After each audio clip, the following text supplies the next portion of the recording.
Hi everyone, I'll just wait for a few people to jump on. It's been a while for all the replay viewers that are going to watch this, as I am scoping at a different time. We'll just wait a few hours. Gosh, I got good light over here. So for those of you who don't know me, I'm Rochelle. I run the Photographer Society. I'm also a newborn photographer based in Melbourne, Australia. So my business is all about helping, sorry, I don't know how to pronounce that. Just let me know your names. Hello everyone. So I run the Photographer Society, which is all about helping other photographers create a successful business and nothing else. So all about business related topics to run a photography business. So a few people jumping on now. Like I said, I'm based in Melbourne, Australia. I specialise in newborn photography and also working more on my business to help others succeed in theirs. So I was sending out the weekly newsletter for those who receive my weekly newsletters. If you don't, you can sign up at thephotographersociety.com, or on my profile there is a training I recently did. You're more than welcome to take that. It's a free training. The link is on my profile. So this week's newsletter was all about, because for some of you that are probably going to watch this replay and jumping on now, I have just recently moved into my new home, which is also my studio. And my partner and I decided today to start, putting things together in that space. And I was actually thinking really deeply about how I can start to build the sale as soon as my client comes in. So in saying that, I mean, how do I position certain things? How do I, place things in certain areas so I know how to sell, and it was, so my products can sell on their own as I am, posing and photographing their newborns. So I really think it's important, because I did have a really small space previously and I didn't have that capability to do that. So I want you all to think about how you can do that. And in this week's newsletter, I was talking about, I wrote a few points. I'm going to go over them one by one. Excuse me if my voice is going to cut out, because I'm being very sick from all these all this unpacking and this huge move into my new home. So, I want to really talk about how you're displaying your items. So, what are you selling? So are these things out there? Are they in front of your clients? Are you putting them on the coffee table? Are you putting them on the shelf, or wherever it is you have in your studio?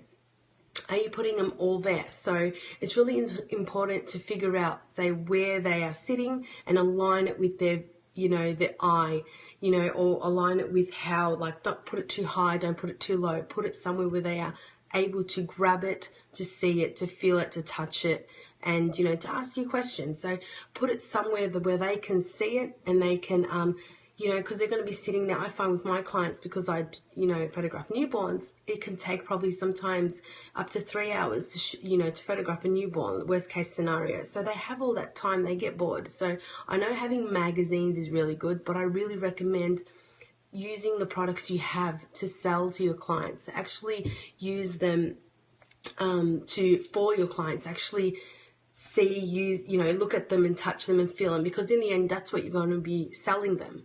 So it's really important to, like I said, also place them in certain places in your studio where they are approachable. As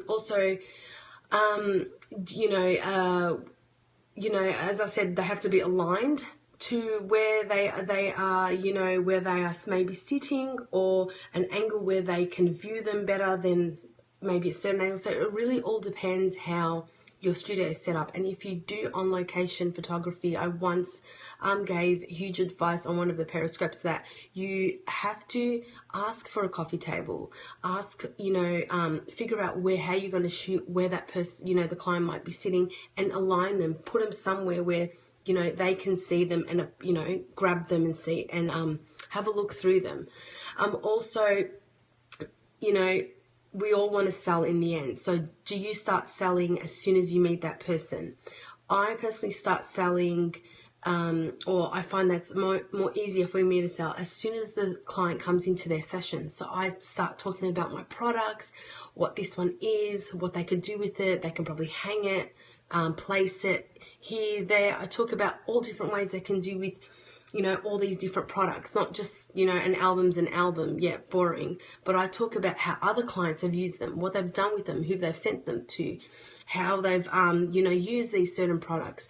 Give them ideas, get them thinking, because to anyone, we're photographers, we understand what we can do with these things, but to a client, an album's an album.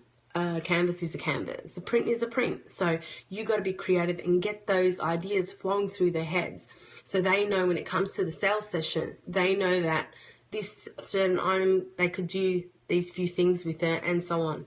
So it's really, really important to start selling and planting that sales seed as soon as you meet your client. Now, I prefer, like I said, when I meet them face to face and they come into their session, I understand what they like and what they don't like, and I work on what they like, and I start to build, excitement and give them ideas and plant those ideas into their head. So when sales session, the IPS session comes around, they have ideas to understand what all these things do, and they can choose, and it makes it much easier for them. So also another thing I like to talk about is to give your clients, because they might leave that session and they might totally forget, because it's not something they want to store in their head, so they might forget. So I like to give them a viewing prep pack, which is an envelope I designed, and it's got all the information they need to know for their sales session,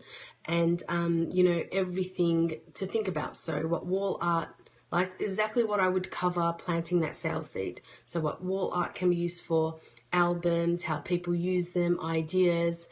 I actually tell them to go look around their walls or their home where they would visualize these products, how they would see them in 20, 30 years, what they want their children to do with them, etc., etc. So think about, depending what you niche in, think about how you can start planting that sales seed as soon as you meet your client. So let me know who's on. I know I've got one live viewer. I haven't been on for a while, so my regulars probably don't know that I'm back, but I am back, and I probably won't scope every day until I get really settled in. But I thought today I was doing last minute work. I thought I'd jump on and give you guys, talk about the newsletter I sent today. So more in the newsletter, there's more specific details I can't go over on Periscope.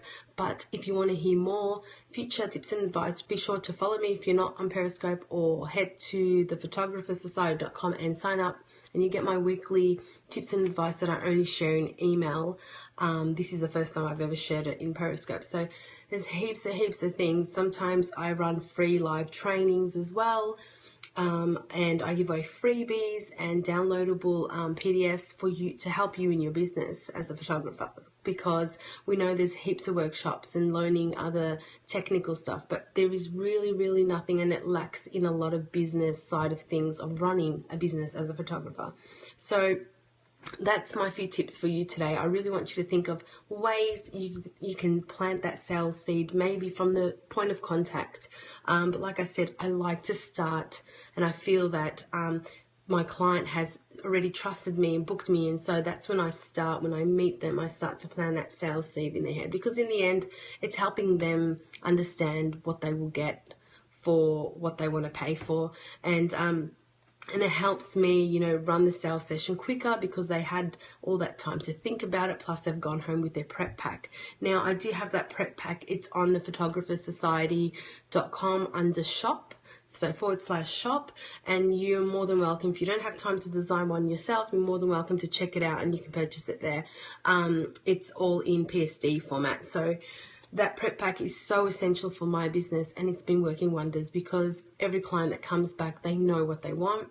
They've done their bit of homework. Some don't, but because they know what they want. Some that are confused will take pictures around their homes, as I mentioned in that prep pack, and they will send them to me prior or on the day. They would bring them, and so we can get an understanding of what they want to purchase at the end of their sales session. So that's really important.